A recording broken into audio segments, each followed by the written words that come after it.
November arrived in the Bitterroot Valley the way a creditor arrives at the door without announcement and with no patience for excuses.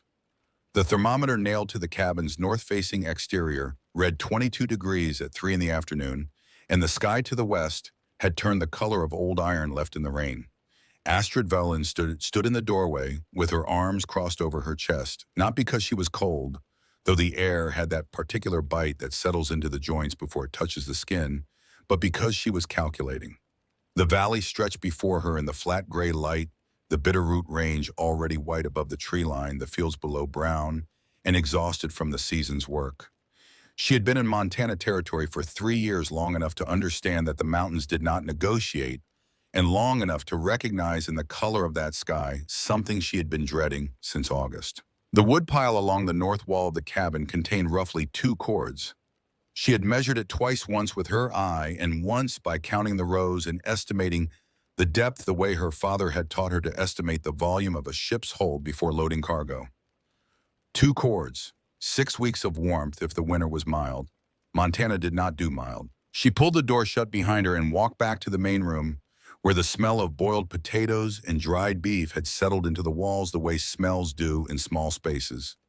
Not unpleasant, just present the way all evidence of survival eventually becomes indistinguishable from the structure that contains it.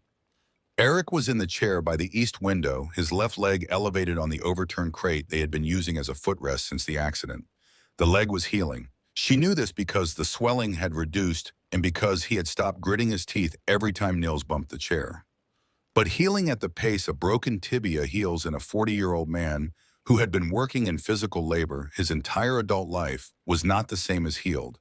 And it would not be the same as healed until at least March, which was 4 months away, and 4 months in Montana winter was not a number. It was a sentence. Nils was at the table doing the evening's arithmetic, his pencil moving with the particular deliberate care of a 13-year-old who has been told twice already this week that sloppy numbers have consequences in real life. Marta sat on the floor near the stove with a corn husk doll she had been repairing since October. The doll's hair, which was actual dried corn silk, spread across her lap like something requiring surgery. 8 years old and already possessed of the patience her brother lacked, Marta could sit with a broken thing for an hour before deciding what to do about it, which Astrid had privately decided was the more useful temperament for the life they were living.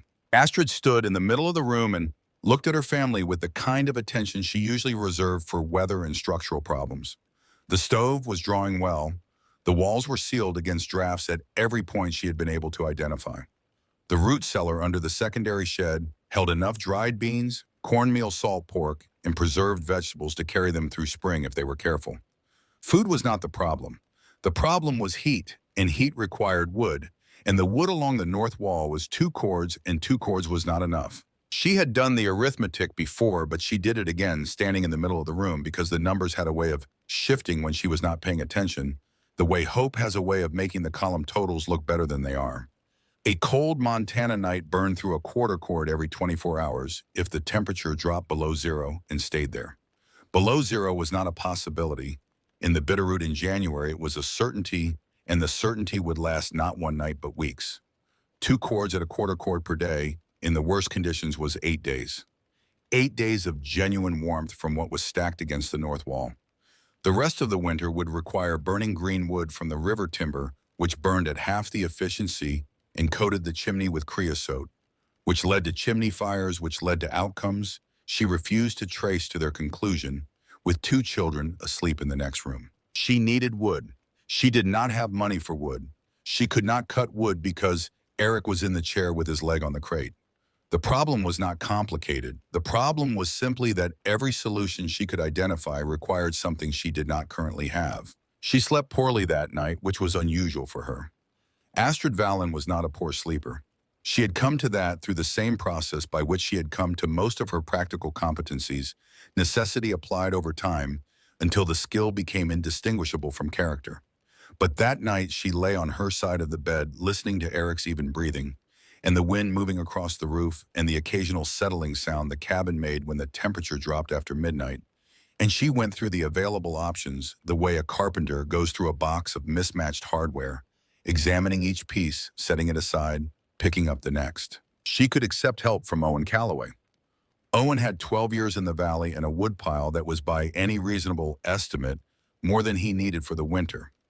He would offer. She was nearly certain he would offer, because that was the kind of man Owen Calloway was, not generous in the sentimental sense, but practical in his generosity, the way frontier people often are, understanding that the man whose neighbor survives the winter is better positioned than the man whose neighbor does not.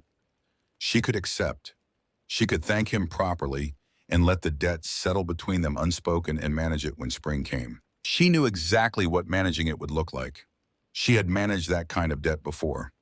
The winter of 1876 in a boarding house in St. Paul, while Erik worked the timber camps north of the city to save enough for the homestead stakes, she had accepted coal from the landlord, a German-American named Brecht, who ran his boarding house with the combined authority of a man who owned something and a man who knew you needed it. The coal had been real. The warmth had been real. What she had paid for it, the carefully maintained smallness, the performed gratitude, the sensitivity to his moods that had no formal name, but a very specific shape, had also been real. She had never told Erik about the shape of that winter, because there was nothing he could have done about it from 200 miles north in a logging camp, and because she had survived it without permanent damage, and because some costs are paid privately and remain private. But she had not forgotten the arithmetic of that transaction, and she would not forget it, and she would not repeat it. She could sell something. The question was what? The wagon was necessary. The horses were necessary. The milk cow was borderline necessary and would become fully necessary if winter ran long and fresh protein became scarce. She had 2 silver pieces that had been her mother's, kept wrapped in cloth in the bottom of the dry goods box, not jewelry, exactly, more like proof that her mother had existed in a form that included beauty and occasion.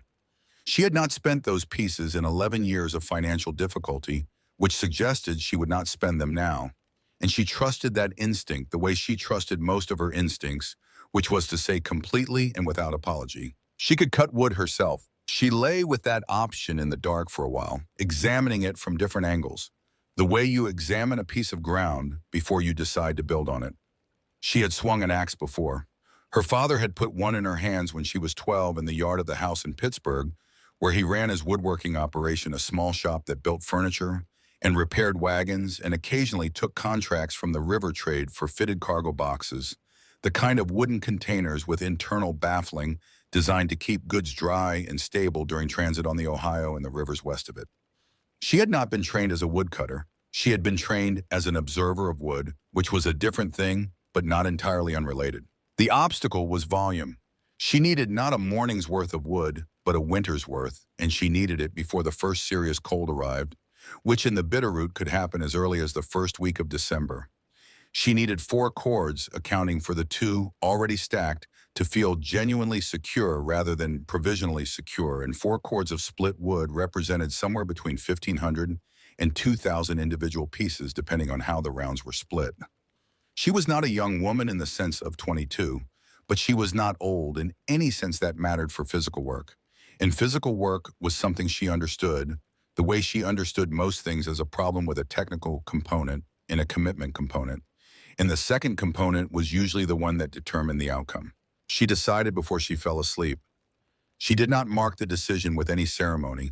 She simply moved it from the column of things she was considering to the column of things she was going to do, the way her father had moved items between his order ledger and his work schedule, without drama and without hesitation, because drama and hesitation were luxuries that a man with a shop to run and a family to feed could not afford to maintain. And she had learned that lesson early enough that it had become structural, part of how she was built, rather than something she consciously applied. In the morning, she told Erik. He was drinking his coffee at the table, the legs still on the crate, reading the 2-week-old newspaper that had arrived with the last supply wagon before the passes became uncertain. She sat across from him and spread the back of an old envelope on the table between them and began to draw. The cabin had been built by Erik in the fall of 1878, constructed according to the methods he had learned from his father in Minnesota, which meant the floor was elevated 18 inches above the ground on the fieldstone pillars to allow air circulation beneath the structure and prevent the rot that came from ground contact in wet seasons. This was not a universal building practice in Montana Territory, But it was a sound one, and it created a space beneath the main floor that was enclosed on three sides by the cabin's exterior walls and open on the fourth to the slope of the hillside. That space was currently occupied by chickens seeking shelter from hawks and by darkness and by approximately nothing else. She drew the outline of the cabin from the side. She drew the pillars. She drew the ground level and the floor level and the 18 inches of air between them. Then she drew what she was proposing, a chamber excavated from the earth below the main room, 6 feet wide and 12 feet long and 5 feet deep, accessible through a trapdoor cut in the kitchen floor, ventilated by 2 shafts angled to use the prevailing northwest wind to create a pressure differential that would pull air continuously through the space and carry moisture out before it could settle on the stored wood. Erik set down his coffee and looked at the drawing without speaking. This was his method. He looked at things before he responded to them, which was one of the qualities she had recognized in him when they were both young, and she had decided with the same clear-eyed practicality she applied to most decisions that he was the person she wanted to build a life with. He was looking at the drawing the way he looked at ground before he staked a foundation, not skeptically, but seriously, with the understanding that the ground had opinions and that those opinions deserve consideration.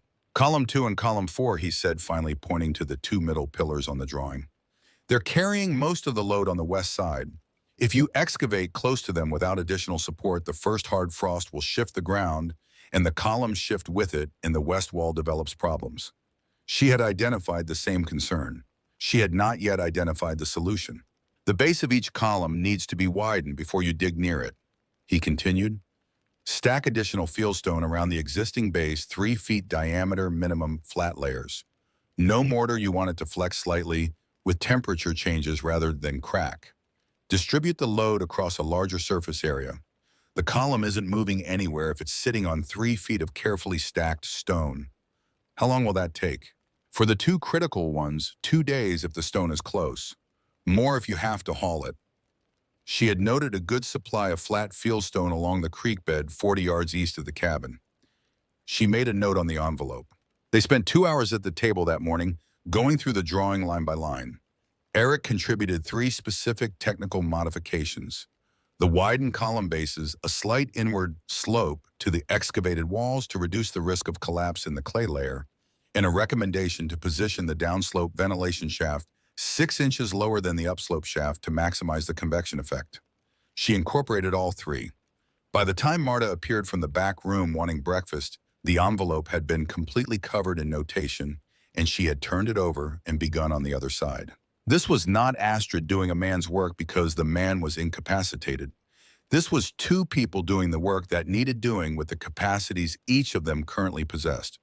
She understood this distinction precisely because she had watched the failure mode of the alternative, had watched it in the boarding house in St. Paul, and in the faces of women in the valley who had organized their survival entirely around someone else's ability to provide it, and who were therefore always one bad harvest or one broken leg away from a form of helplessness that was structural rather than temporary.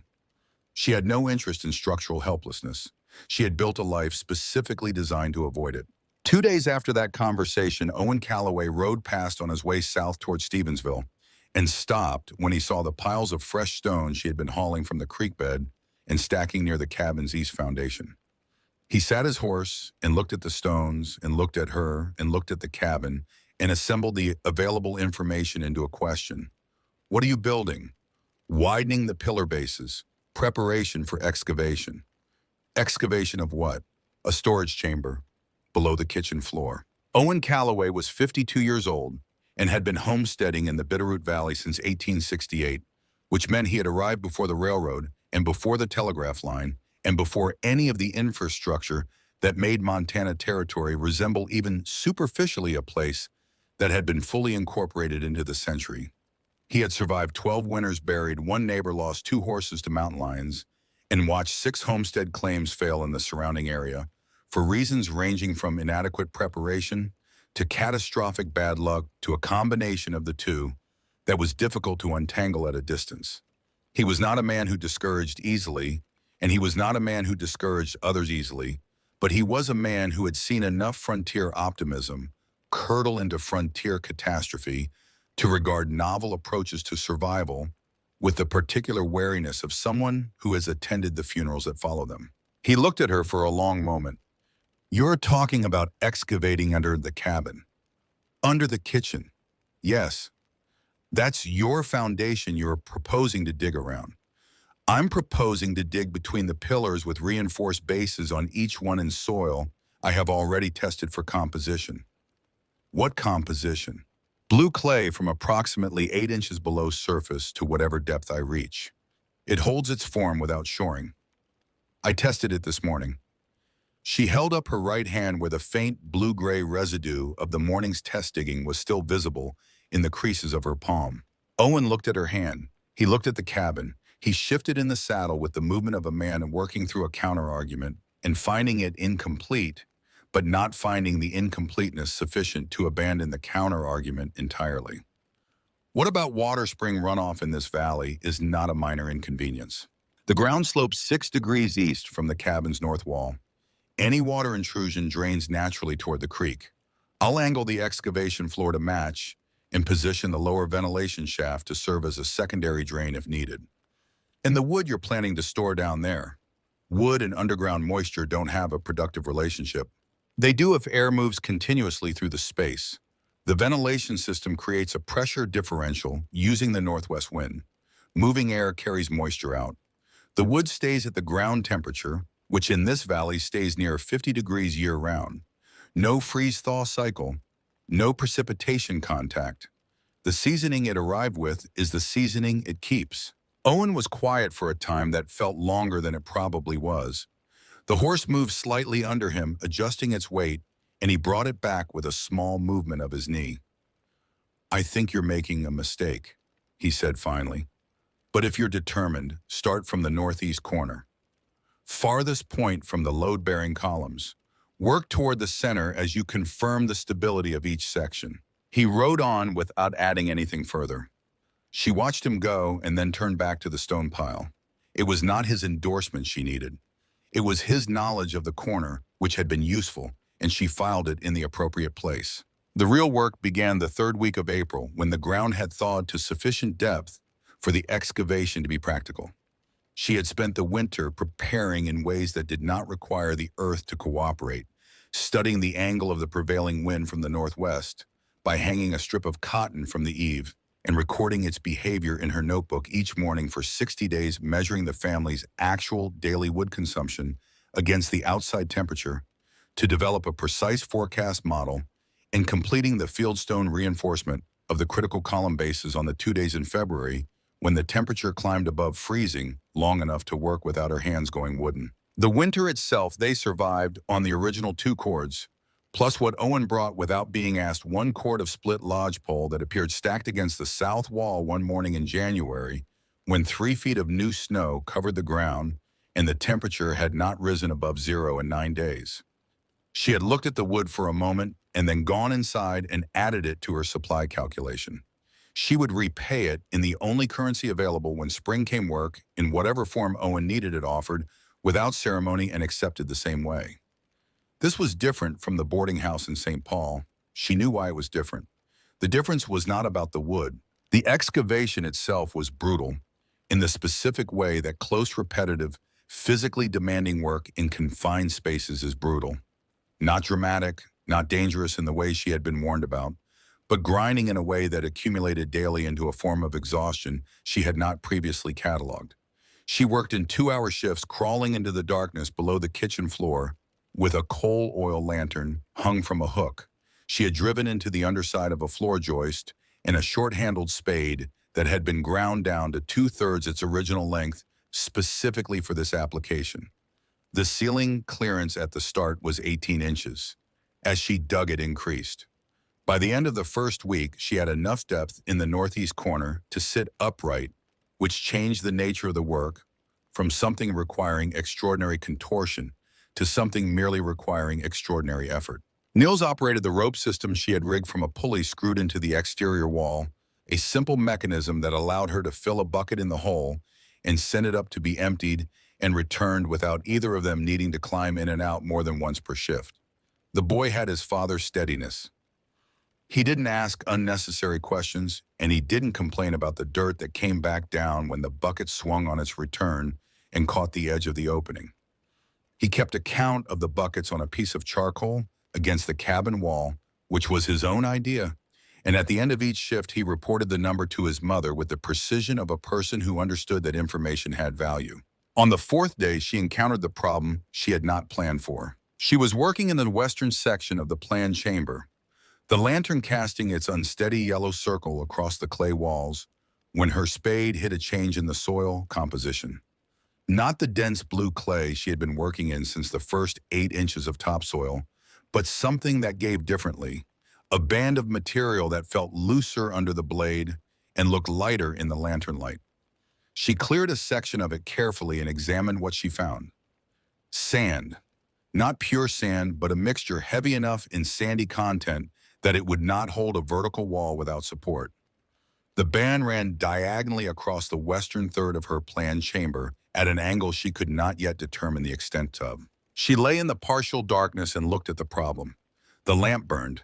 Outside, she could hear Niels moving around above her, his footsteps transmitted through the floor joists, and further away the sound of Marta talking to the chickens in the yard, which she did every morning with a seriousness of purpose that Astrid found privately moving. She gave herself 15 minutes with the problem, which was the amount of time her father had prescribed for any obstacle that could not be solved in the first 2 minutes, enough time to think without enough time to mistake thinking for action. The solution was not complicated once she stopped treating the sand band as an anomaly and started treating it as a feature of the site that required accommodation rather than elimination. She would excavate through the band entirely, going deeper in the western section until she reached stable clay beneath it, creating a sloped floor that drained naturally toward the lower ventilation shaft. She would line the sandband itself with river stone stacked dry, creating a contained wall that prevented the looser material from migrating into the chamber while allowing water to move through the stones toward the drain. It would add 5 days to the excavation timeline. It would make the western section of the floor 6 inches lower than she had planned, which would actually improve the convection dynamics of the ventilation system. She considered this for a moment and then picked up the spade.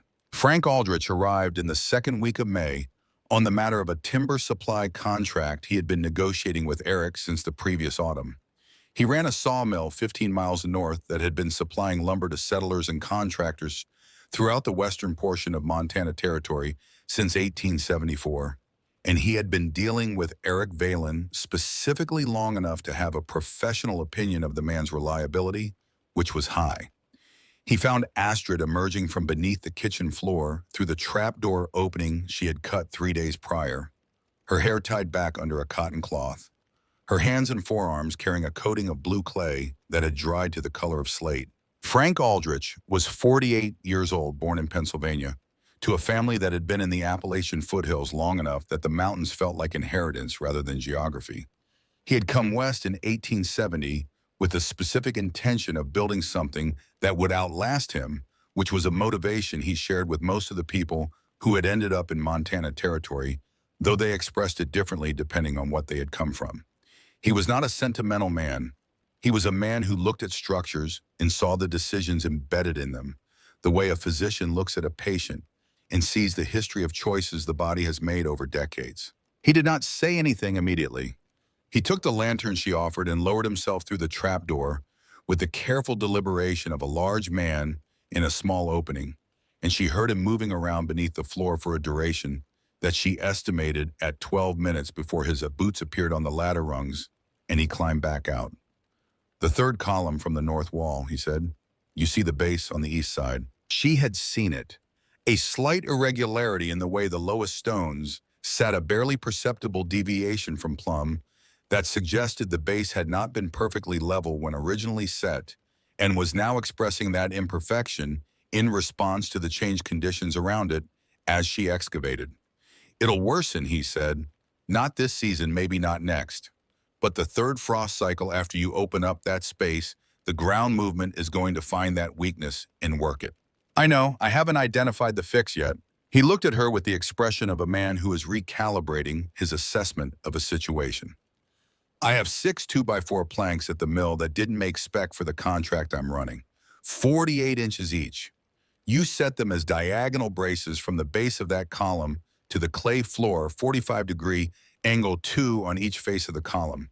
Transfers the lateral load into the floor rather than letting it accumulate at the base.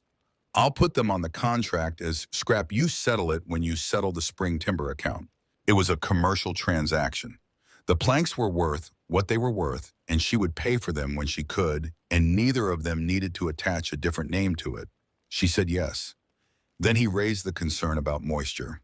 He had been thinking, he said, about the ventilation design she had described to Erik in the correspondence Erik had passed along. He and Erik conducted much of their business by written note delivered with the supply wagons, which was the practical communication method for people separated by 15 miles of mountain road. The design relied on convection and pressure differential to move air continuously through the chamber. The theoretical performance was sound. The practical question was whether the volume of air movement would be sufficient to counteract the moisture generated by the clay walls themselves, which would breathe to some degree, regardless of the external ventilation, particularly in the spring and fall when the temperature differential between the chamber and the outside air was smallest. Astrid had thought about this. She had thought about it at length during the February nights when she had nothing to do but lie in the dark and run the physics forward in her imagination. Her father had built cargo containers for the river trade that faced the same problem, sealed wooden boxes that spent weeks in the hold of a riverboat, subject to the temperature fluctuations of the river corridor, required to keep their contents dry despite the wood's natural tendency to absorb and release moisture with changing conditions. The solution he had developed was not to seal the containers completely, but to build controlled breathability into them. Small gaps aligned with the direction of the boat's travel that created a predictable flow path for any moisture that accumulated. Directed movement, not elimination. The upslope shaft is 4 feet deep and angled 10 degrees toward the prevailing wind, she said. The downslope shaft is positioned 8 inches lower and 6 feet closer to the open slope. The temperature differential between the chamber and the outside air from April through October averages between 8 and 15 degrees, which is enough to drive convection even without wind contribution. On days when the northwest wind is active, the pressure differential adds to it. I've hung a strip of wet cotton in the chamber for 3 days to test the system's current partial state, and it dried within 48 hours. Frank looked at her for a moment. Your father's trade was what exactly? He built fitted cargo containers. Pittsburgh, then Cincinnati. River trade mostly, though. He took some railroad contracts in the 60s. Cargo containers for river transit. He was connecting something. The problem of keeping contents dry in a moving vehicle with ambient humidity variation. Same physics, different scale. He was quiet for a moment that felt like genuine consideration rather than polite pause. I've built 23 structures in Montana territory since 1870, he said. The design logic here is better than most of what I've seen presented to me as professional construction. If it works as built, I'd want the full specification. She told him she would provide it when the chamber was complete and test it not before, because providing specifications for unproven work was a form of dishonesty she had no interest in. He nodded at that as if it was the correct answer to a question he had been asking without quite stating it, and then went inside to conclude his business with Erik. The Reverend Josiah Pruitt arrived in July on his quarterly circuit through the valley settlements and found Astrid at the woodlot on the western edge of the property, working through a stand of dead lodgepole pine that had been standing dry for at least 2 seasons. She had identified the stand in March when the snow was still knee-deep in the timber and had gone back to it on foot through the melt to confirm what she had seen, standing deadwood already seasoned by wind and sun in the years since the trees had died straight-grained and resinous and ready to burn. She had counted 47 trees of workable size. She had not told anyone about them because information about resources had a way of becoming community property before you had finished using it yourself, and she needed this resource intact. The Reverend was 55, educated at Ohio Wesleyan, and had served as a chaplain in the closing years of the war before returning to civilian ministry with the particular combination of practical experience and doctrinal certainty that military service sometimes produces in clergymen, as if the proximity to death had confirmed rather than complicated his theological conclusions. He was not a cruel man. He was a man whose map of the world had been drawn early and drawn firmly, and who moved through territory that didn't match the map with a kind of persistent bewilderment. He expressed his concern. He sat his horse at the edge of the woodlot and observed the scene. Astrid was splitting a round of lodgepole 18 inches in diameter, reading the grain before she swung, placing the blade where the wood wanted to open rather than where it resisted. Erik sat in a camp chair 20 feet away, with his legs still wrapped at the ankle, supervising Niels's work on the smaller pieces with occasional commentary that was more information than instruction. Marta was stacking the split wood into the handcart with the system she had developed herself. Largest pieces on the bottom, alternating direction every third layer for stability, an arrangement that maximized the cart's load without exceeding what Niels could pull across the uneven ground. Mrs. Valen. The Reverend's tone had something particular in it, not unkind, but weighted with the specific gravity of a concern he had been organizing since before he arrived.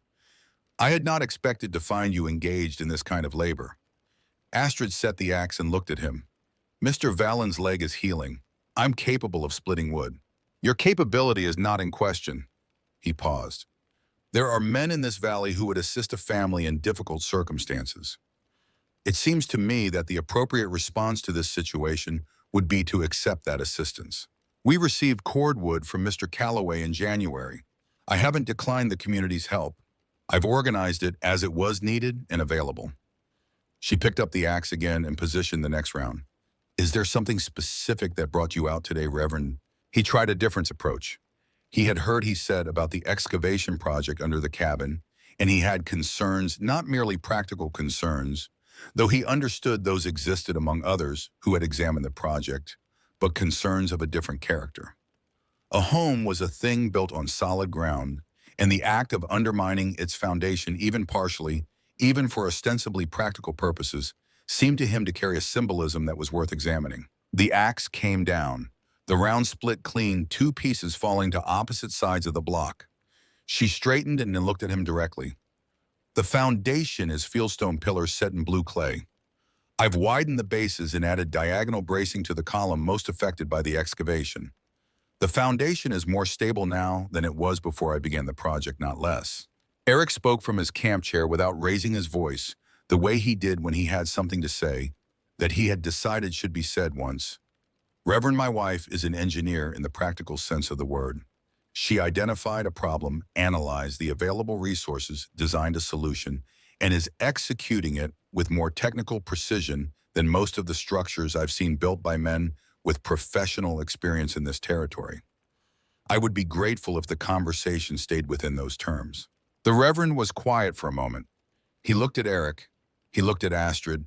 He looked at Marta, who had continued stacking wood throughout the entire exchange, with perfect indifference to the adult conversation occurring around her. Something moved across his face that was not quite resolution and not quite defeat, but occupied the territory between them. I will pray that the project succeeds, he said finally. That's appreciated, Astrid replied. The ventilation system is the part most likely to need it. He departed shortly after.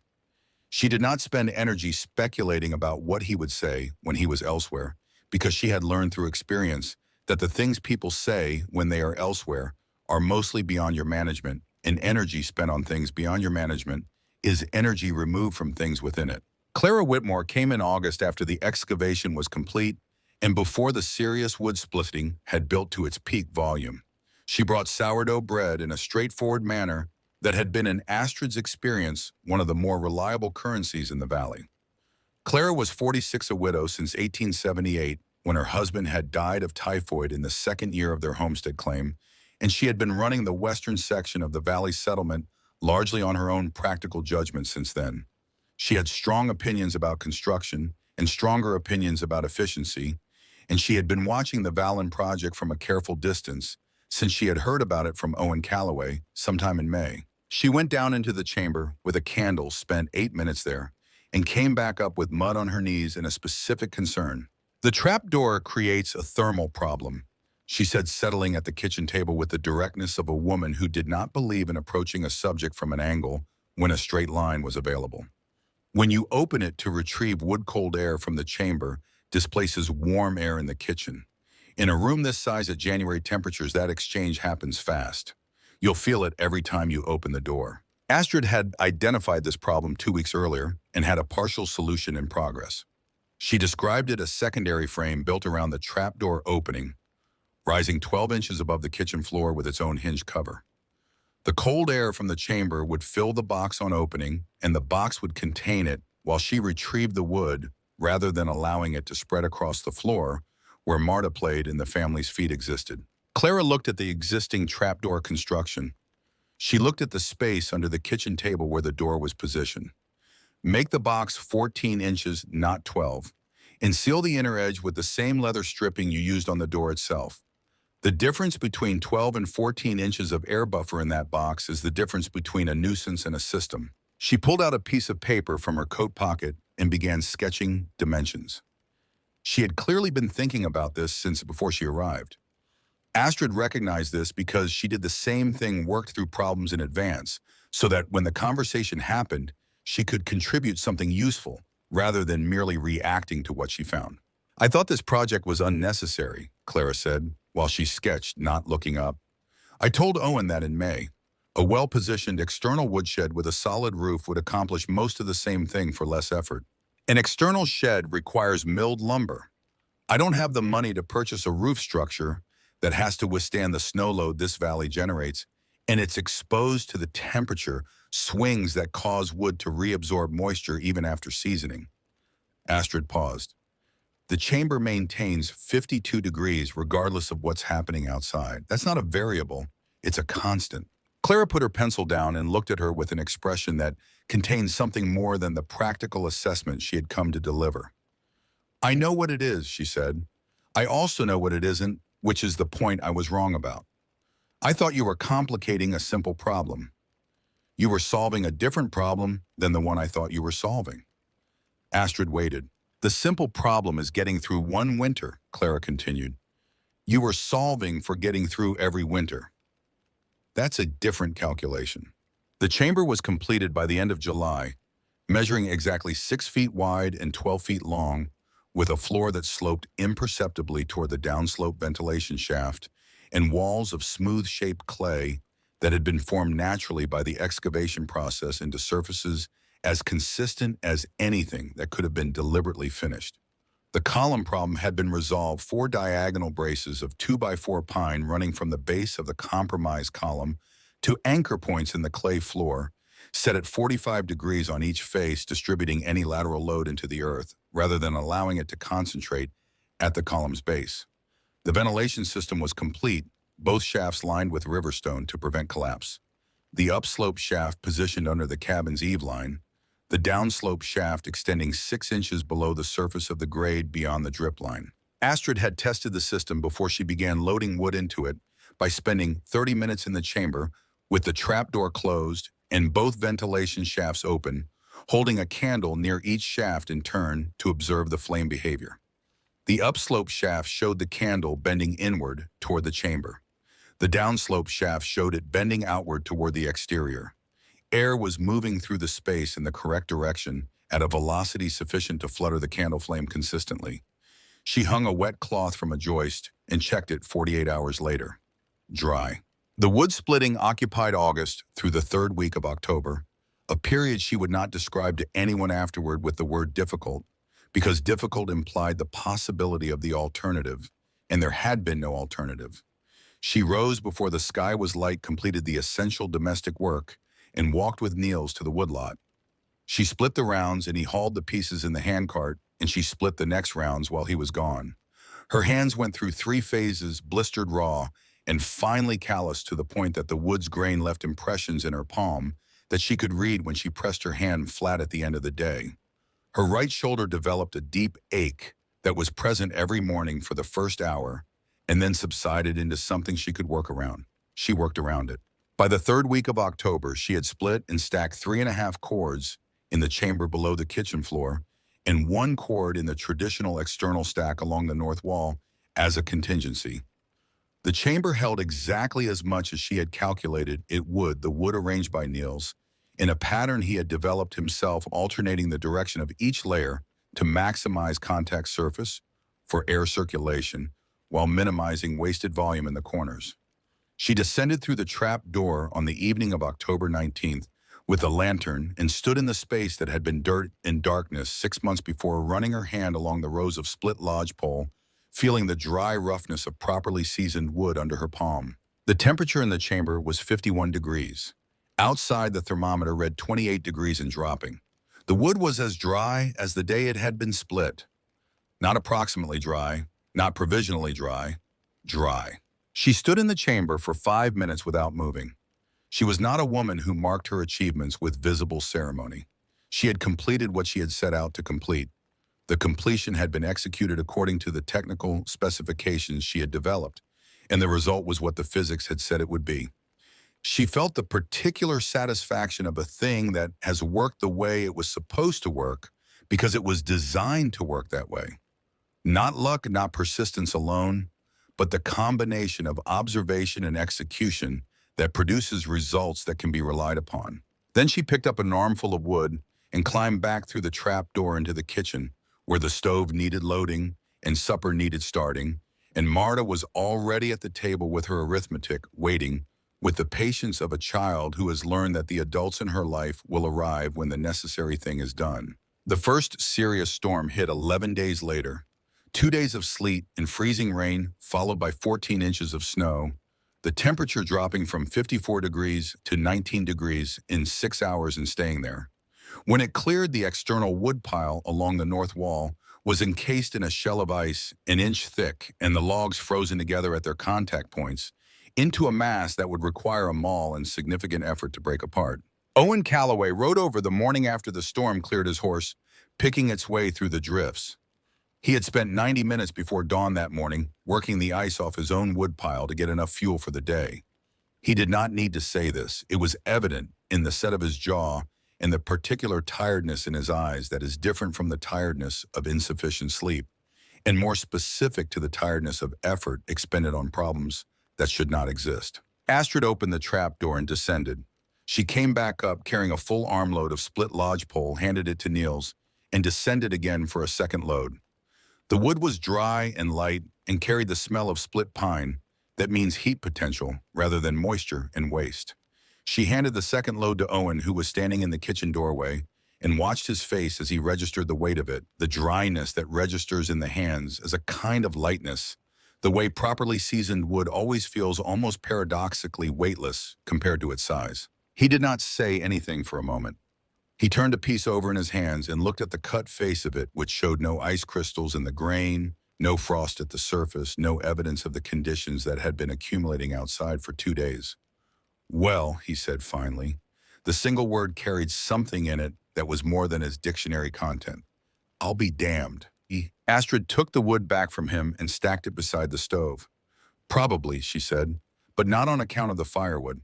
He laughed, which surprised them both, and she laughed too briefly, the way people laugh when something has broken open that had been held closed for longer than necessary.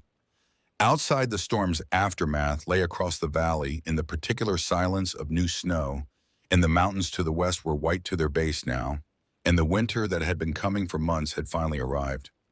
Inside the kitchen, the stove was drawing well, and the wood beside it was dry, and below the floorboards beneath the kitchen table, in the darkness and the constancy of the earth's own temperature, 3.5 cords of split lodgepole waited with the patience of something that has been properly prepared and has nowhere else to be. January arrived in the Bitterroot the way January always did when it meant business, not as a change in the weather, but as a change in the character of the world. The cold moving from something the valley experienced to something the valley became.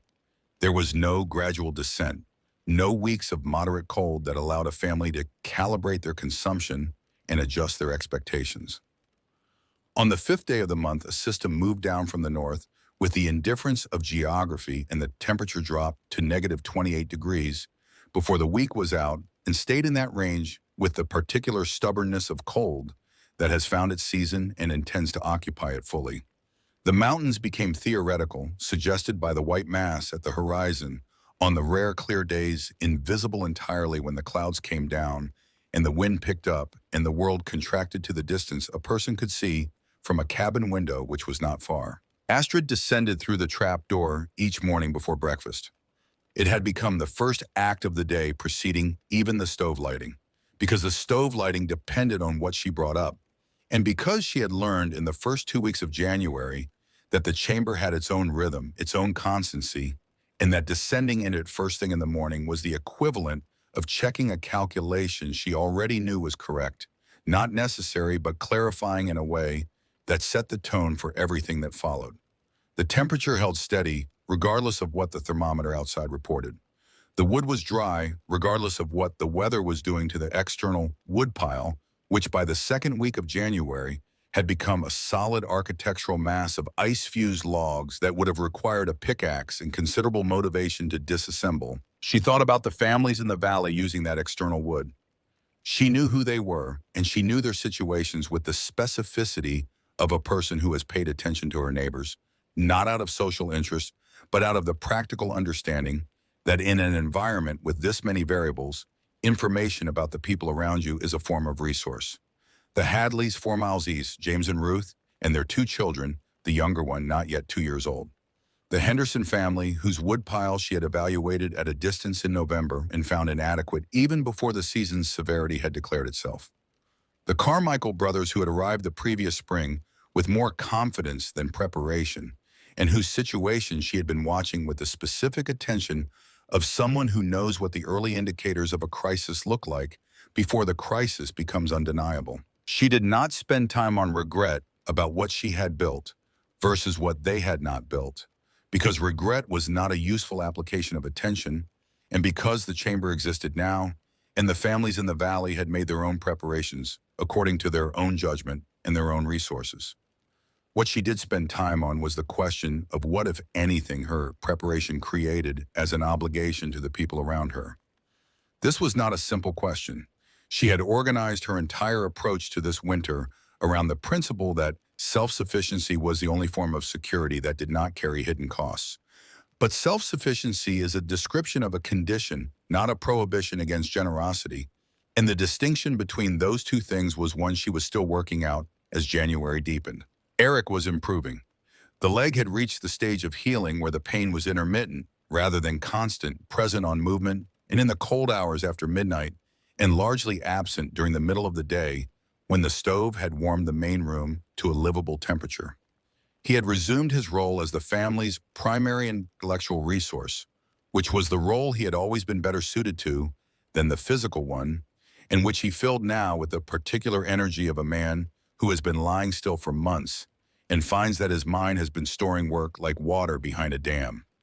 He was redesigning the irrigation channel they had been planning for the East Field since the previous summer, working from memory and from the drawings Astrid brought him when she could describe the terrain features he needed producing on the backs of flour sack paper, a set of specifications that were, she thought, more detailed and more elegant than anything they would have arrived at if he had simply gone out and dug the channel in the fall the way he had originally planned.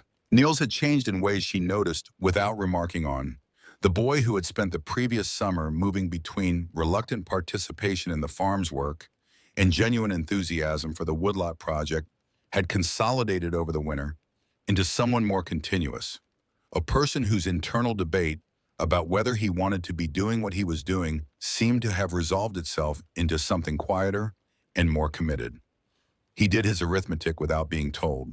He checked the ventilation shafts every 3rd day, clearing any ice or debris that had accumulated at the surface openings, a task she had mentioned once as something that needed periodic attention and that he had adopted without further instruction as his specific responsibility. He did not appear to think of this as remarkable. She found it remarkable. Marta continued to be Marta, which was to say that she processed the winter's severity primarily through the medium of her interior life, which was rich and largely inaccessible to anyone who hadn't spent enough time with her to learn its external signals. She had decided in December that the chamber below the kitchen floor was the best reading location in the house, a conclusion she had reached on the basis of its consistent temperature, its quiet, and the quality of the light that the lantern produced when hung from the central joist. She claimed it was steadier than the light near the windows, which flickered when the wind was up. There was something about the sight of her 8-year-old daughter is sitting on a split log in the underground room with a book propped on her knees that produced in Astrid an emotion she did not have a precise name for. Not quite pride, not quite tenderness, something more structural than either. The sense of a person becoming themselves in a particular place in time and being witnessed in that process. The message from Owen Calloway arrived on January 22nd, carried by his eldest son on horseback through snow that had crusted overnight into a surface that would hold a horse's weight in most places, and drop it through without warning in others, which made the 4-mile ride a matter of skill and patience. The note was brief. Owen had the kind of handwriting that suggested education delivered in difficult circumstances, legible but effortful, each letter formed with the care of someone who learned to write without sufficient practice time. He was coming over. He needed to speak with her about a situation in the valley. He would arrive before noon. He arrived at 11:40, his coat crusted with the white residue of the cold, his horse blowing vapor in clouds that hung in the stale air around the animal's head. He came inside, accepted coffee, and waited until Niels had taken Marta to the back room before he said what he had come to say. The Hadleys were in trouble. Real trouble, the kind that had moved past the early warning stage and into the stage where a different outcome from the worst one required external intervention within a specific and rapidly closing window. James Hadley had been burning green wood for 3 weeks, the river timber he had cut in September, and stacked without adequate drying time because his season's supply had run out on the 1st of January. Ruth had developed a cough from the smoke, which in a healthy adult in summer would be a nuisance, and in a woman spending most of her days in a sealed cabin in January with 2 small children was something more serious and harder to categorize without more medical knowledge than either of them possessed.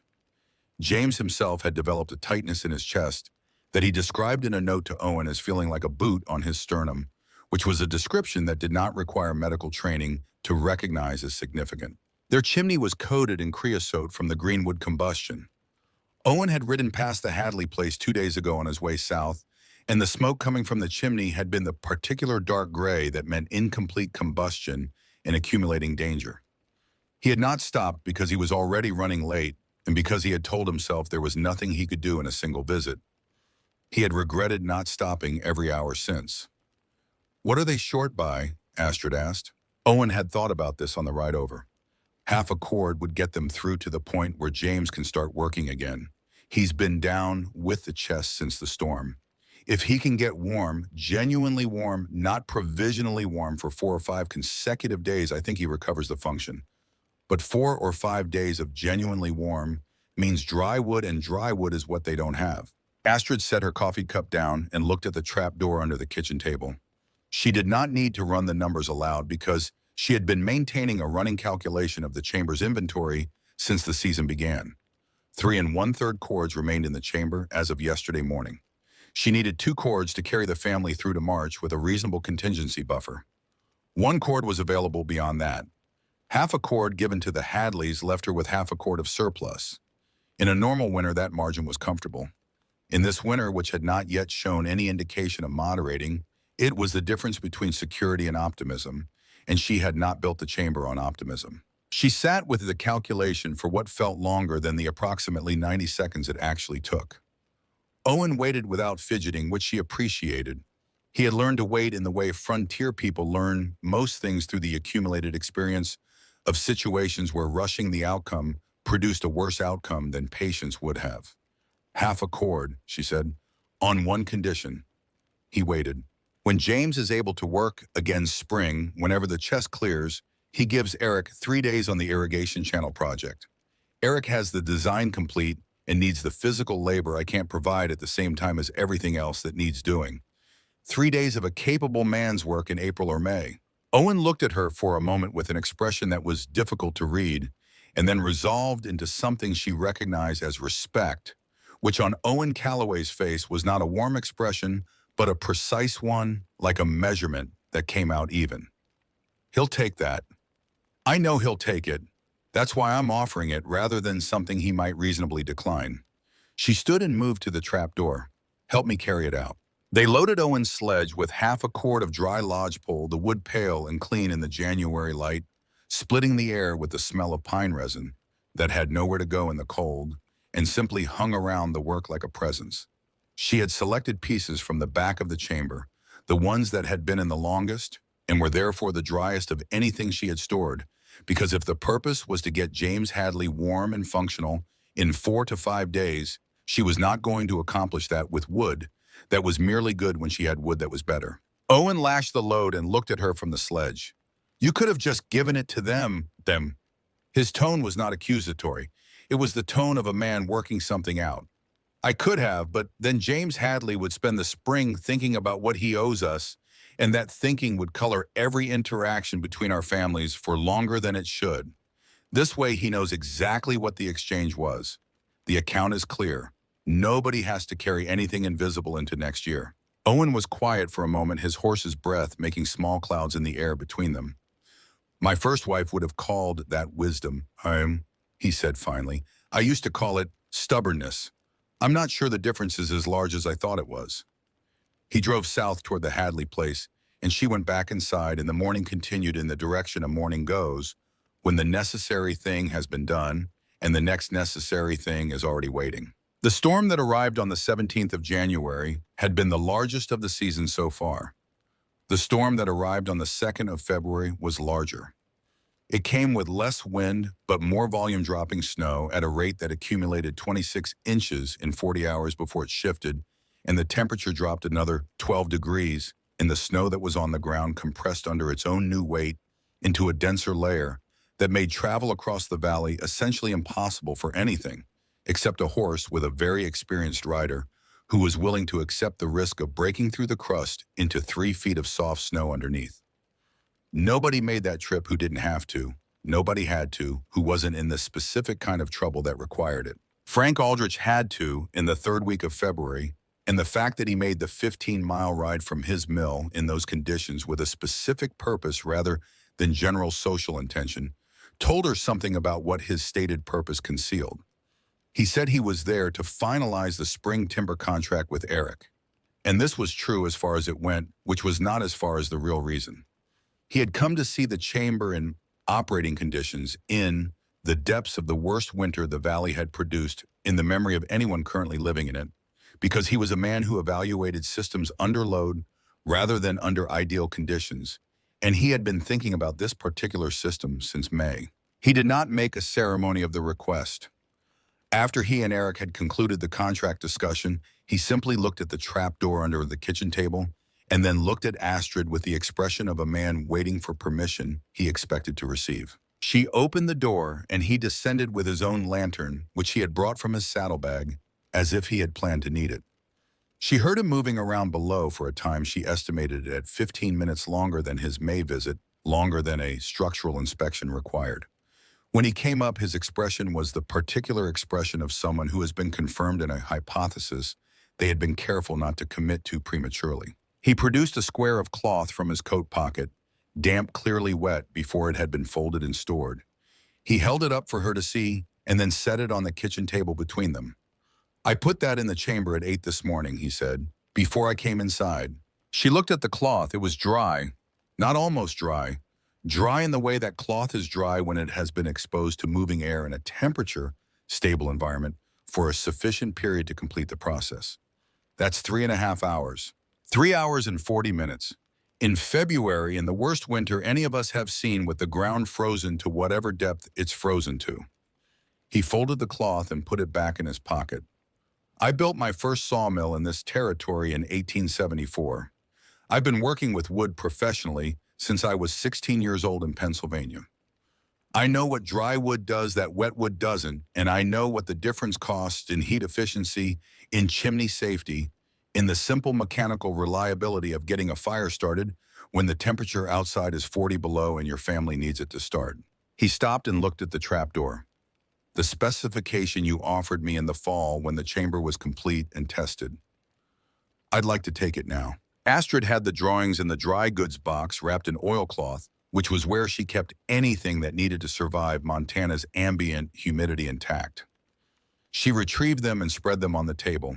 They covered the full technical development of the project, the original siding calculations, the column reinforcement design, the ventilation shaft, geometry, the floor slope specifications, the trapdoor construction details including Clara Whitmore's modification to the buffer box, and the soil assessment methodology she had used to determine that blue clay at the site would hold without additional shoring. Frank studied the drawings for 20 minutes without speaking, which was his method and which she had come to understand as a form of serious engagement rather than skepticism.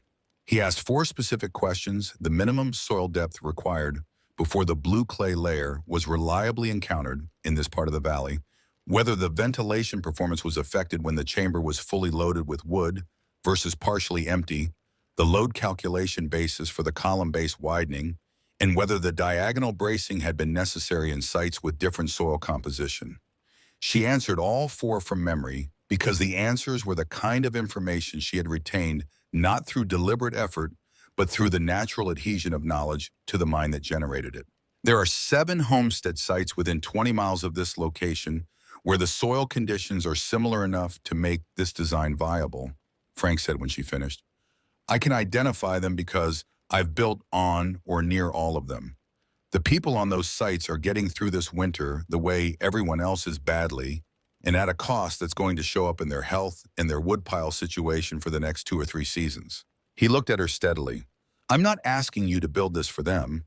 I'm asking whether you'd object to me describing the design to contractors I work with full attribution to you and Erik, so that by next fall there are people in this valley who have the option to build something like this before the next winter that behaves the way this one has. Astrid considered this for what it was, not a simple question about information sharing, but a question about what she had built this for.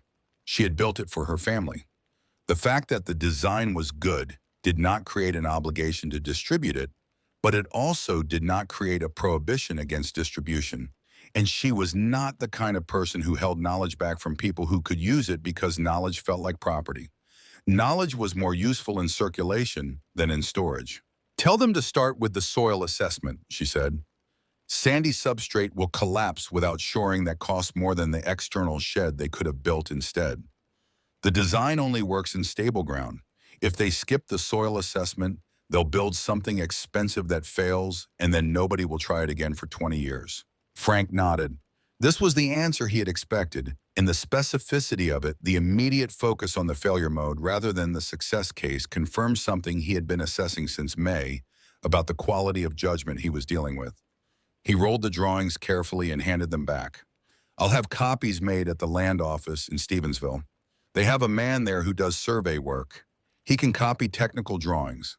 He prepared to leave the process taking longer than usual because the conditions outside required more preparation than conditions outside usually required. At the door he paused and said something that he delivered in the same tone he used for contractual matters, which was the tone he reserved for things he meant precisely. I've watched this valley for 11 years. I've watched people build things that worked and things that failed, and things that worked for reasons their builders didn't understand and failed for reasons that surprised everyone except the people who had been paying close enough attention.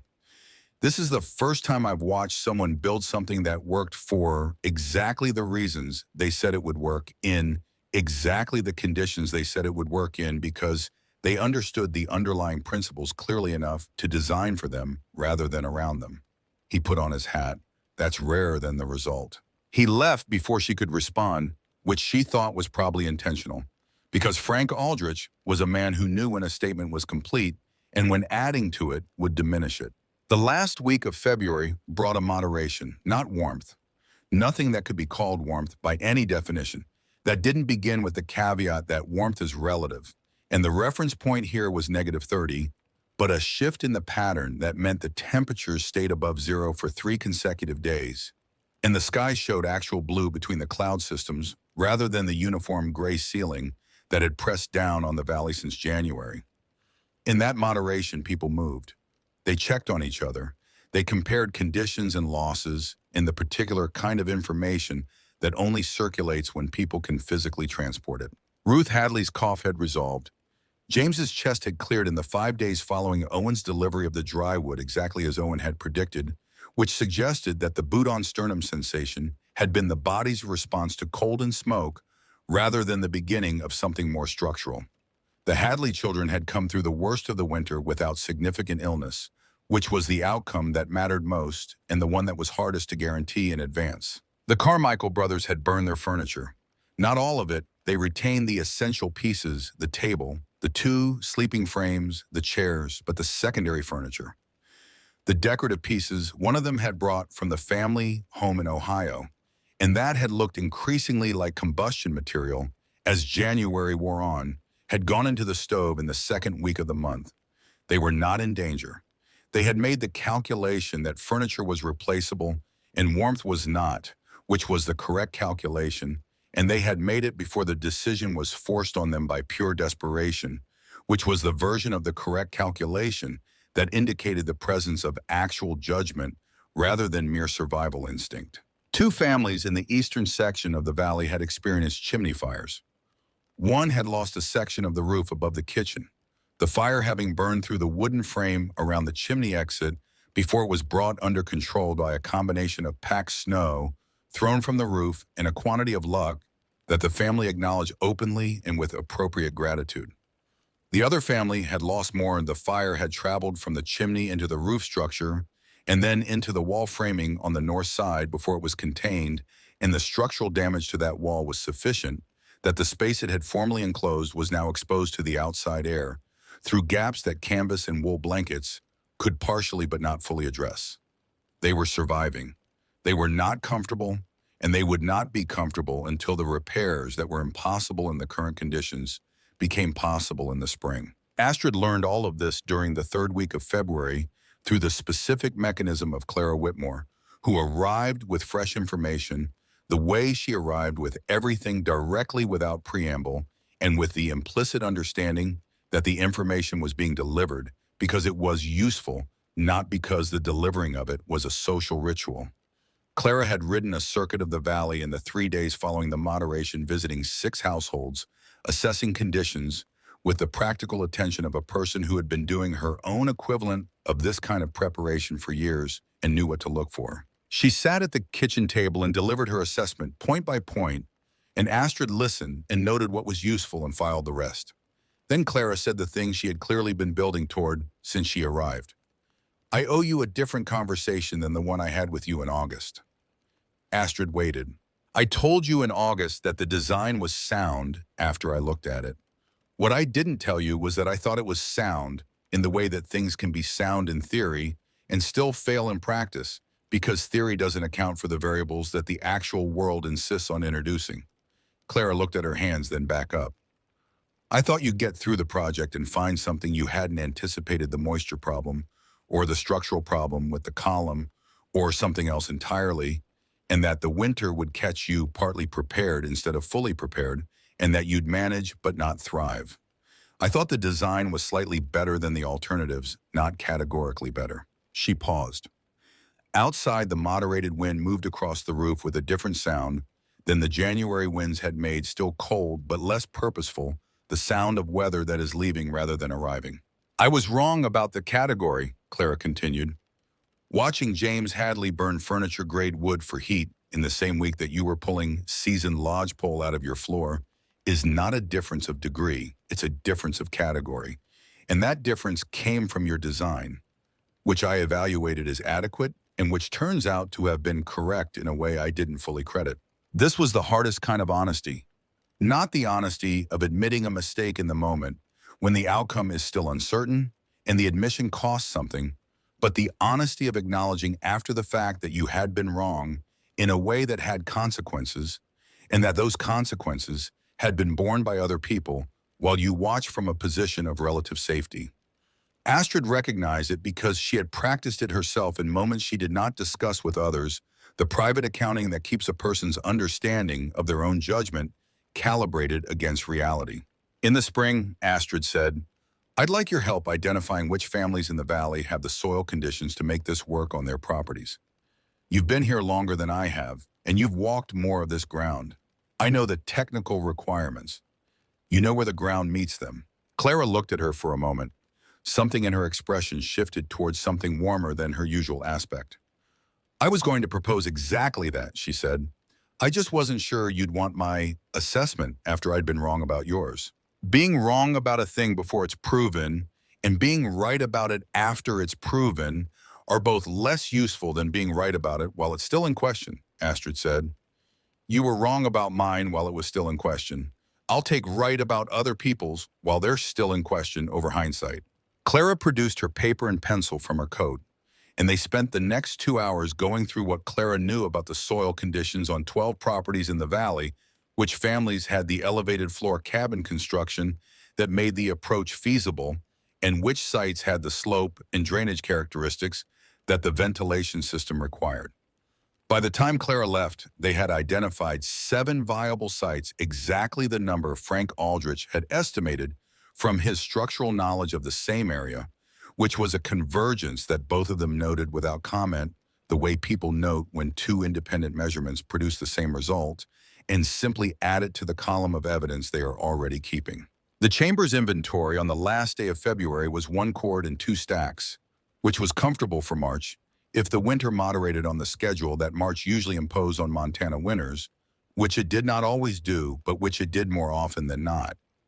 Astrid had been tracking the external temperature against her consumption rate since November, and the relationship between the 2 variables had been consistent enough that she trusted the projection. They would finish the season with a quarter cord remaining, which was exactly the margin she had designed for not a large margin, but a real one. The difference between a plan that had worked and a plan that had worked and had known it would work because it had been built with the understanding that the gap between those 2 conditions is where winters kill people. March arrived with this particular ambivalence of a month that wants to be something it isn't yet. The temperature swung between 15 degrees and 40 degrees in the same week, which meant the snow consolidated and then softened and then consolidated again, the valley surface developing a stratified quality that recorded the thermal history of the past month in layers visible in every cut bank and roadside drift. The creek began to talk again, the sound of moving water under ice, the ice's grip loosening at the edges where the current ran strongest. Erik was walking, not without effort and not without the stick he had cut from a piece of seasoned ash in February, and shaped with a draw knife over 3 evenings into something that fit his hand and his gait, but walking in the sense that the distance between one point and another was now negotiable under his own power, which was a condition that changed the atmosphere in the cabin in ways that were difficult to specify but impossible to miss. A man who can walk has options that a man in a chair does not have. Options change the character of a space. He walked out to the chamber entrance on the 4th day he was mobile, which was not the east door or the trap door, but the external access she had cut in February to allow fresh stock to be added without having to carry it through the cabin, a small framed opening in the north foundation wall, covered with a fitted wooden panel accessible from the outside. He stood at the opening for a long time. She watched him from the kitchen window and did not go out. When he came inside, he sat at the table and looked at his hands for a moment in the way he did when he was organizing something that had more weight than his usual organizational process could handle efficiently. Then he looked up and said what was in his expression, "I knew it would work. I want you to understand that I knew it would work because I had seen your reasoning and I had tested it against my own knowledge and I believed in it before the season confirmed it." She understood that this was not what he had been sitting with outside. She waited. "What I didn't know," he continued, "was what it would feel like to have contributed the engineering assessment and watched you execute the physical work while I sat in a chair." He paused. "I want to be clear that I'm not asking for your reassurance. I'm telling you that the season has produced a specific kind of knowledge in me about the nature of partnership that I didn't have before, and that I intend to carry it differently than I would have carried it before the leg." She looked at him across the table. The stove was burning. Outside, the creek was audible for the first time since November, the sound of water finding its way through the ice patient and persistent and entirely indifferent to what it had taken to get there. "The irrigation channel," she said. "Tell me where you need James Hadley to dig." He pulled the designs from the corner where he had been keeping them and spread them on the table, and they bent over the drawings together in the March light, planning the spring. April came to the Bitterroot Valley the way conviction arrives after a long argument, not all at once and not without resistance, but with an accumulating weight that eventually made the opposition beside the point. The snow retreated from the south-facing slopes first, Then from the valley floor in patches that widened daily, the brown grass beneath looking stunned by its own reappearance flattened and pale from the months of compression. The creek ran full and cold and loud, carrying the winter's accumulated snow in a sustained rush that would last 6 weeks before it settled into the quieter summer flow. The mountains held their white above the tree line, indifferent to the season's transition at lower elevation, and would hold it until June. Astrid walked the property in the first week of April with the specific attention of someone taking inventory after a long absence.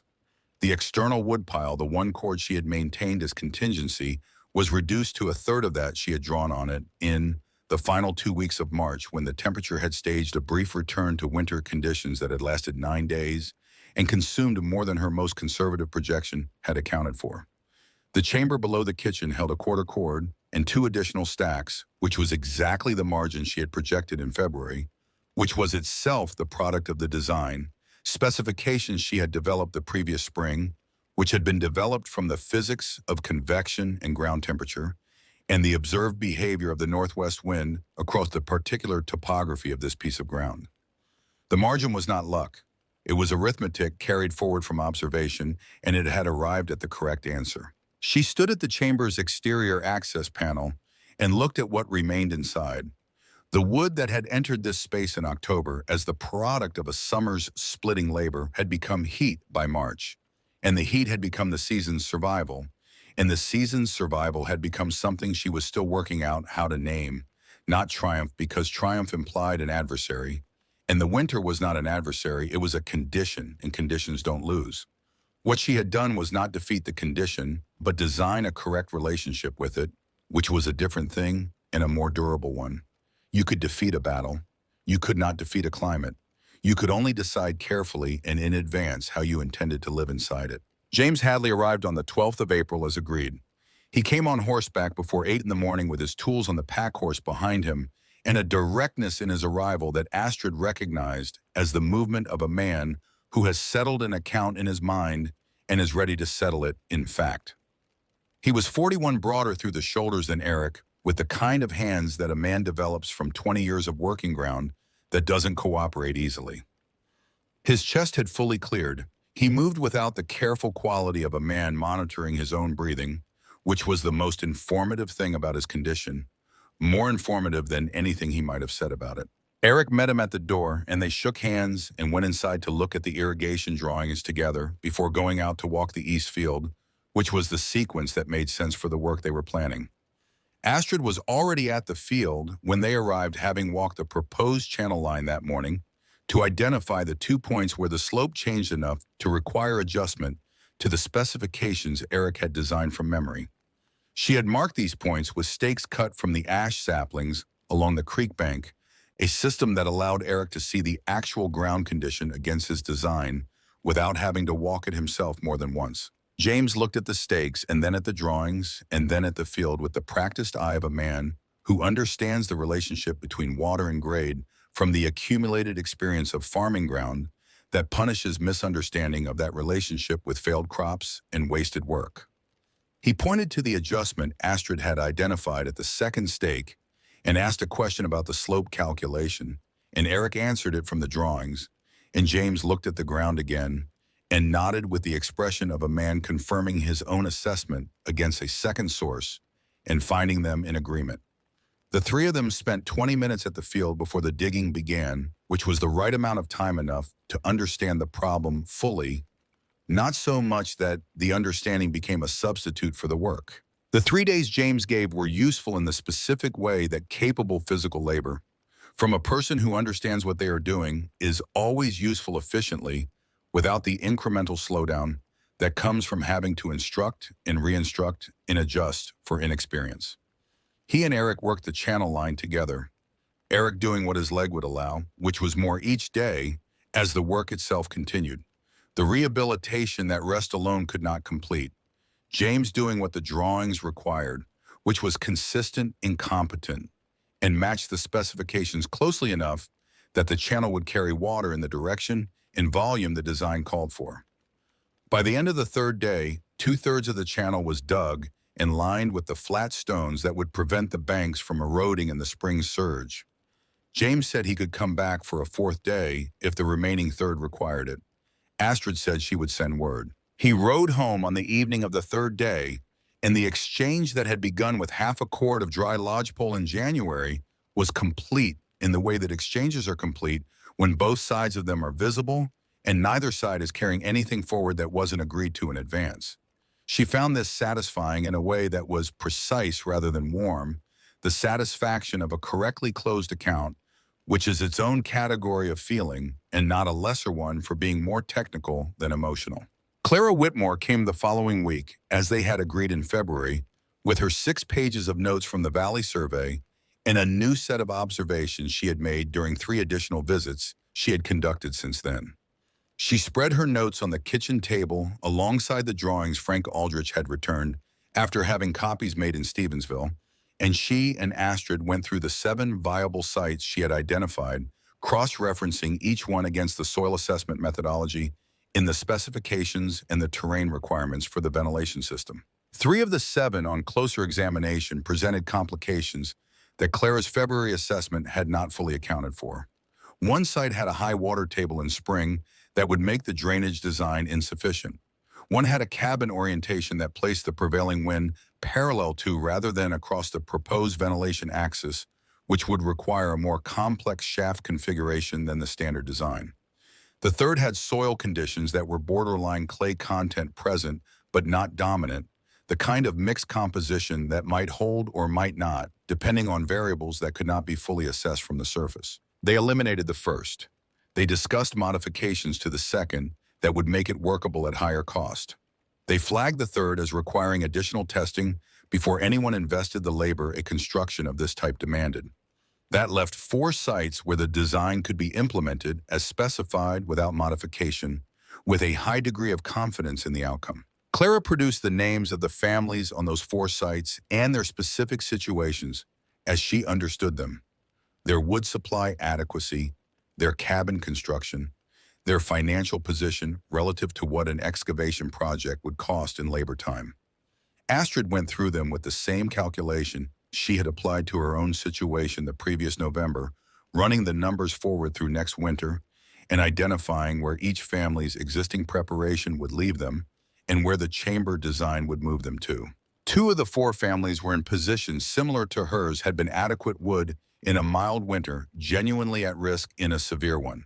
One family was in a stronger position than that and would benefit from the chamber, but would survive without it. One family was James and Ruth Hadley, whose position she knew from first-hand knowledge and whose soil conditions Clara had confirmed were excellent blue clay to substantial depth, good drainage, slope cabin construction similar to the elevated floor design that made the trapdoor approach practical. The Hadleys should build first, Astrid said. Next spring at the latest. What happened to them this winter will happen again in any winter that matches this one's severity, and this territory produces winters like this on a cycle that anyone who has been paying attention can confirm. Clara nodded. James already knows. I spoke with Ruth last week. She said James has been asking Owen questions about the excavation process since February. She paused. He's been asking Owen because he didn't feel he could ask you directly. He said the exchange was complete and he didn't want to introduce a new obligation. Astrid looked at this from the angle James had been looking at it, from which required acknowledging that the logic of clear accounts, which she had applied deliberately because she believed in it, also created a kind of formality between people that had its own costs. James Hadley asking Owen Calloway technical questions he could have asked her directly because he was respecting the boundary that her transaction-based approach had created, was an outcome she had not fully considered when she designed the transaction. Tell Ruth that James can come to me directly, she said. The account from January is closed. What he wants to know about the chamber is information, not obligation. Information doesn't have a price in this context. Clara wrote this down in her notebook with the matter-of-fact efficiency of a woman recording a decision that has been made and needs to be accurately transmitted. Then she said the other thing she had come to say. I want to build my own this summer.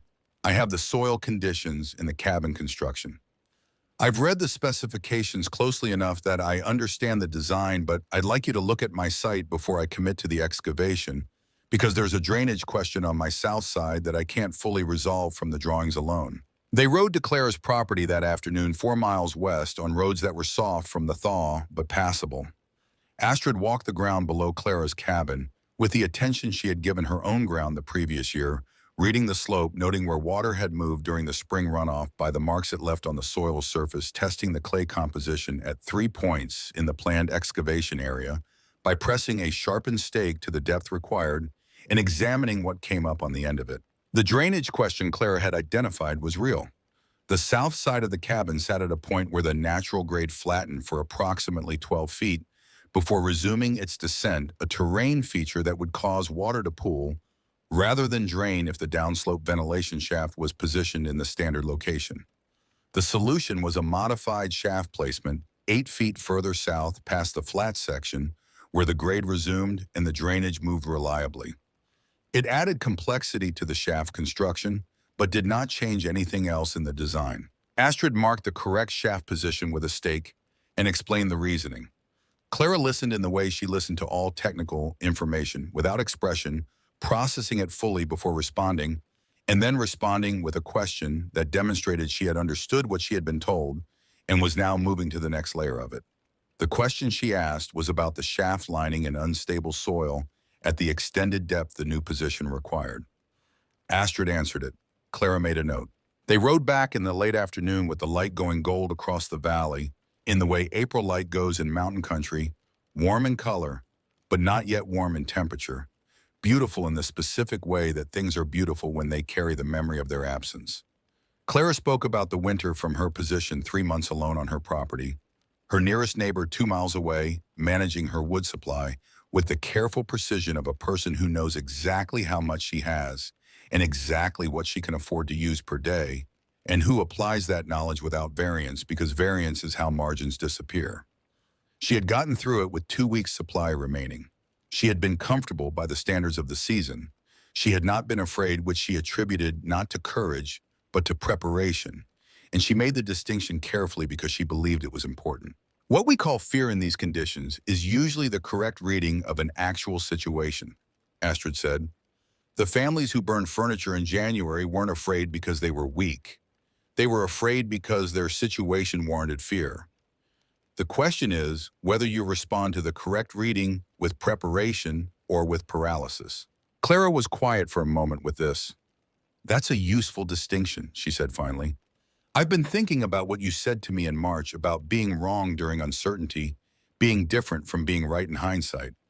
I've been applying it to other things.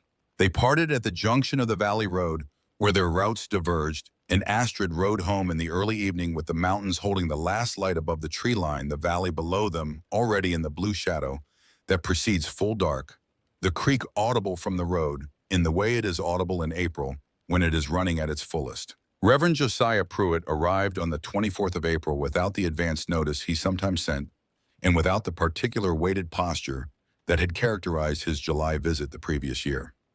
He came in the morning on a weekday, which meant he was not passing through on a scheduled circuit stop, but had made a specific trip to the Valen property with a specific purpose. He carried a cloth-wrapped package that turned out to contain a pie-dried apple with a lattice crust that had clearly been constructed by someone who took the construction of pie crust seriously. He set it on the table and sat down and looked at his hands for a moment in the way of a man organizing words he has been organizing for some time and is now finally in the place where he needs to deliver them. Astrid poured coffee and sat across from him and waited. I've been wrong about several things, he said. I've been cataloging them since February, when the scale of this winter became undeniable, and the scale of what you had prepared became equally undeniable. I want to address them directly. She waited. In July, I questioned whether the work you were doing was appropriate to your role as a woman and as a mother. I framed it as a concern about the children's understanding of natural order. He looked up. What I was actually expressing was discomfort with a situation that didn't conform to the pattern I had used as my primary framework for understanding how families in this territory function. The framework was mine. The discomfort was mine. I assigned it to you and your children as a concern which was neither accurate nor fair. The kitchen was quiet except for the stove and the creek outside, and Marta's footsteps in the back room where she was doing her morning lessons with the self-directed discipline she had developed over the winter. Erik was at the east field with the drawings walking the remaining channel section, alone for the first time testing the leg against real work at real distance. Niels was at the woodlot not splitting the season, for that was months away, but assessing the standing timber for next year's needs, a task he had proposed himself, and which she had approved because it was useful and because he was capable of it, and because the habit of looking ahead was one she intended to reinforce in him every time he demonstrated it. The other thing, Reverend Pruitt continued, is this. I've spent 2 months visiting the families in this valley as I do every quarter, and I have watched the consequences of this winter in specific and concrete terms. I have sat with Ruth Hadley when her cough was at its worst. I have looked at the Carmichael brothers' furniture-grade ash stacked beside their stove. I have seen the repairs that the Danielson family is still making to the north wall of their cabin. He paused. And then I come here and the stove is drawing with dry wood, and the children are studying at a normal pace, and Erik is walking his field. The difference between these outcomes is not fortune. I understand that now. Astrid looked at him across the table. The Reverend was not a man who arrived at admissions easily. The effort was visible in him the way effort is visible in anyone doing work that is harder than it looks from the outside. She did not make it easier than it was, and she did not make it harder. She simply received it accurately. The parable of the talents, he said. You were given a specific set of capacities, technical knowledge, physical capability, the ability to design a solution before a problem fully arrived. You used all of them. That is not outside any order I can defend from scripture or from reason. What I said in July was wrong in its application, and the winter has given me the evidence to know it with the certainty I should have applied to the question before I spoke. His hands were flat on the table. He was not fidgeting and he was not performing. This was simply what honesty looked like in a man who had arrived at it through a route that had required covering more ground than it should have. There's something I want to ask you, Astrid said. He waited. You visit the families in this valley every quarter. You know who is planning what and who has the conditions to build something like the chamber. I've been working with Clara Whitmore and Frank Aldrich to identify the sites where this design would work. I'd like your help communicating it to the families on those sites in a way that doesn't carry the particular awkwardness that comes when a woman approaches her neighbors with a proposal they didn't ask for. The Reverend looked at her for a moment. You could communicate it yourself. I will where it's straightforward.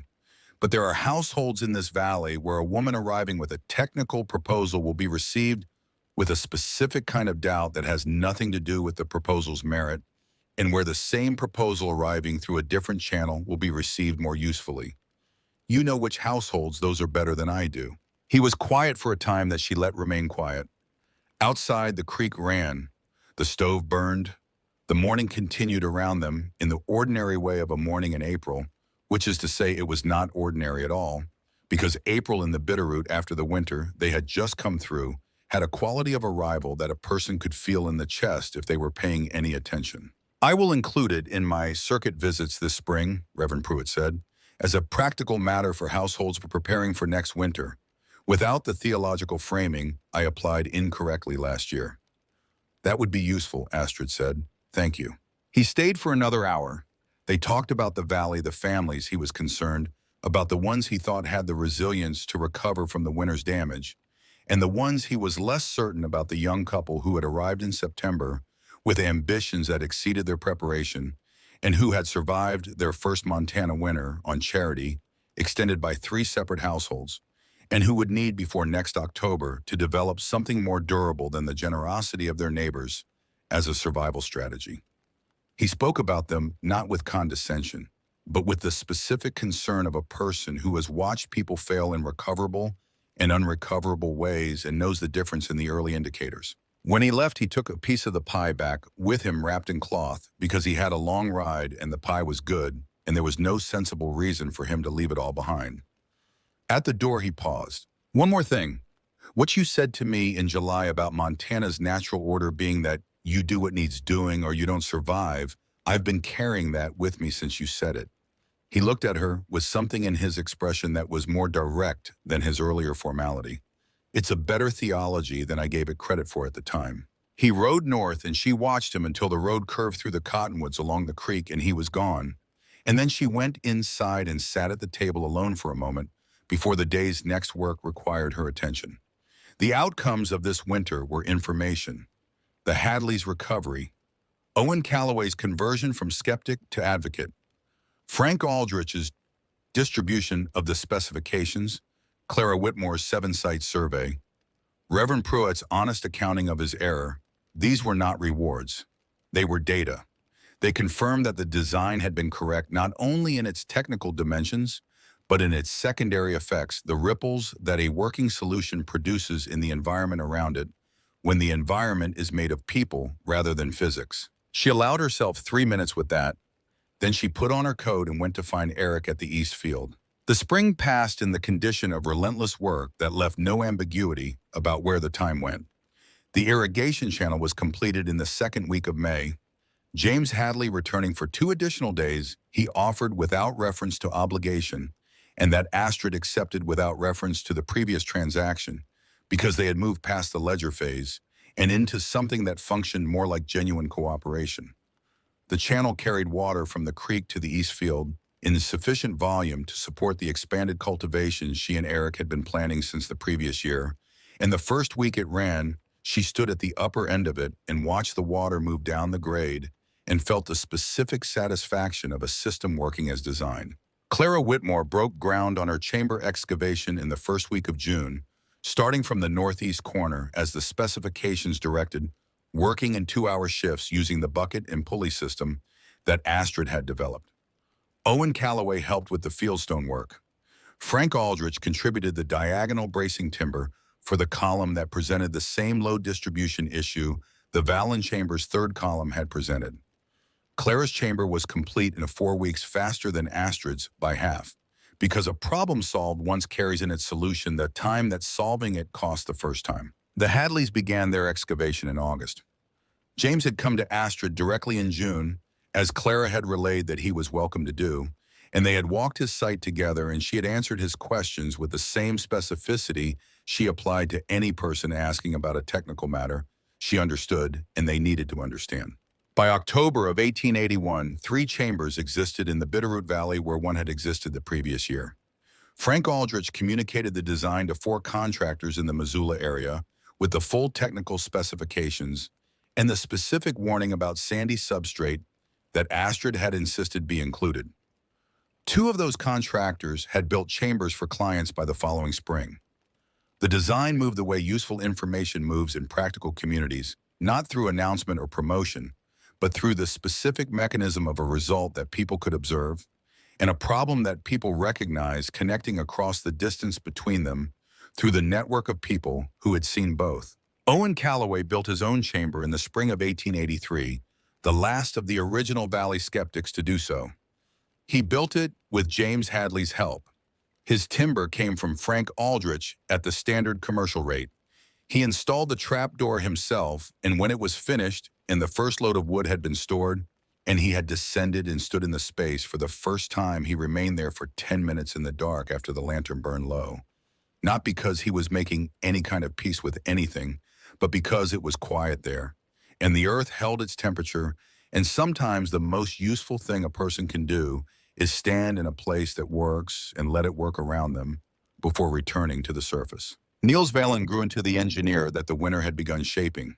He kept a technical notebook from the age of 14, not a diary, but a record of the chamber's performance, the ventilation behavior under different weather conditions, the relationship between wood's moisture content and its burn rate. He eventually donated it to the Historical Society in Missoula. 47 pages of a boy's careful observation of a system his mother had designed, built and proven in the hardest winter the Valley had produced in living memory. Marta became a teacher running a school in Stevensville for 31 years. The students who passed through her classroom absorbed from her the idea that observation precedes conclusion, not as an articulated principle, but as the texture of how she approached every subject she taught, which is the most durable form of instruction, because it does not require the student to remember a rule. Erik called the chamber Astrid's work in every conversation in which it came up for the rest of his life, not because he had not contributed to it, but because he understood the distinction between contributing to a thing and being the source of it. Astrid Valen lived until 1928. A historian from the State University came to interview her in 1922, a young man named Garrett, who was documenting the practical innovations of the homestead period. He asked whether she had been afraid alone in the dark with the excavation walls closing in and the weight of the cabin above her, and the knowledge that a single structural mistake could bring it down. She looked at him for a moment with the expression of a woman who has been asked a question she has actually thought about. Fear is the correct reading of a situation that requires more attention, she said. I was paying more attention. That's not the same thing as being unafraid. It's the same thing as being usefully afraid. He wrote this down with the care of someone who recognizes they have been given a sentence that means more than its surface length. She did not add to it because it was complete. The chamber itself collapsed sometime around 1910 when the cabin was replaced with a more modern structure. The replacement was a practical decision and not a sentimental one, which is appropriate because the chamber had never been built for sentiment. It had been built for winter, and winter had been the measure it was designed to meet, and it had met that measure with the precision of something built from the correct understanding of the underlying conditions rather than from hope or approximation. What remained after the chamber was gone was the consequence of its having existed, the families who had stayed warm because of it, the designs built from its specifications, the children who had grown up in houses that did not burn green wood.